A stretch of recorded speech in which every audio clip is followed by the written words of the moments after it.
I'm a 4/4 amputee, as you said, and that means I've lost my left shoulder, my left arm, and 4 ribs.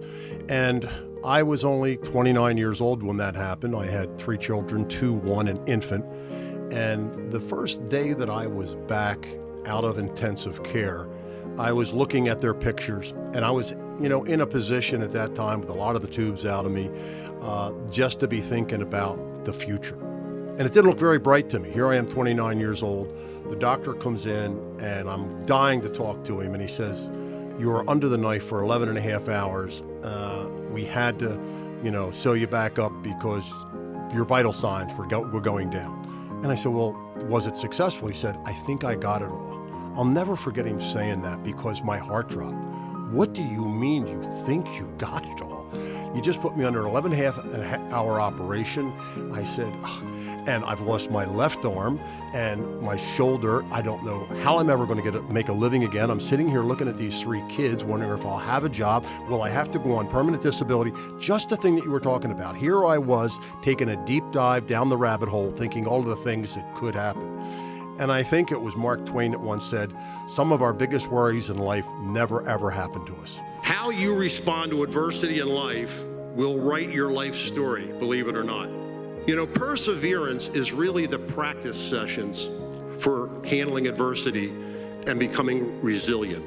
Perseverance is setting a goal for yourself this year that you're going to lose 20 pounds. And if you get there, great. And if you don't, you lose 18, your world didn't fall apart. All right? Resilience is when somebody takes something away from you. There's a major loss in your life, and you have to rebound for it. But the only way that you have resilience is if you work at perseverance as if it's a practice. There are 3 things I can't do. I cannot play the banjo, I cannot jump rope by myself, and I cannot give the #1 sign left-handed to angry motorists on 202. And so I looked for the sidelines. I got stumped, and I had no feeling on my right side, no vision on this eye, but I had tunnel vision on this. And with this eye, I could see the sideline, so I started stumbling over to it. And the numbness was going away, but I couldn't shake the tunnel vision. I remember the linebacker was coming on to play defense, Bill Berkey, and he yells my name, and I look around with this one eye, and he grabs my helmet, and he turns it around. I was looking through my ear hole.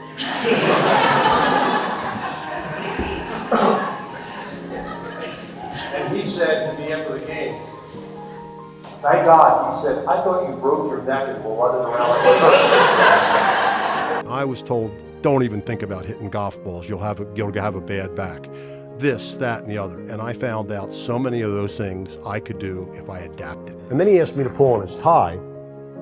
And when I did, it was one of those clip-on ties that I had worn to school when I was in grade school. I was the oldest of 6 kids, and my mother didn't have time to tie my tie before I went to school each day. And it came off in my hand.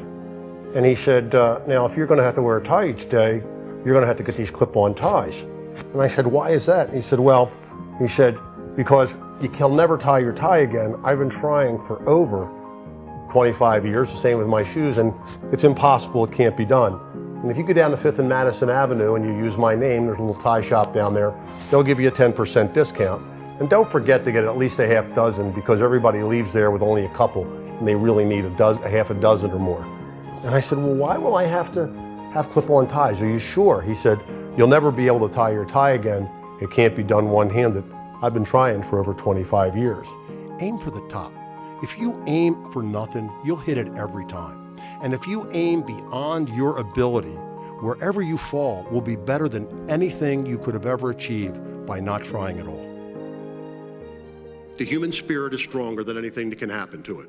Believe that. The human spirit is stronger than anything that can happen to it.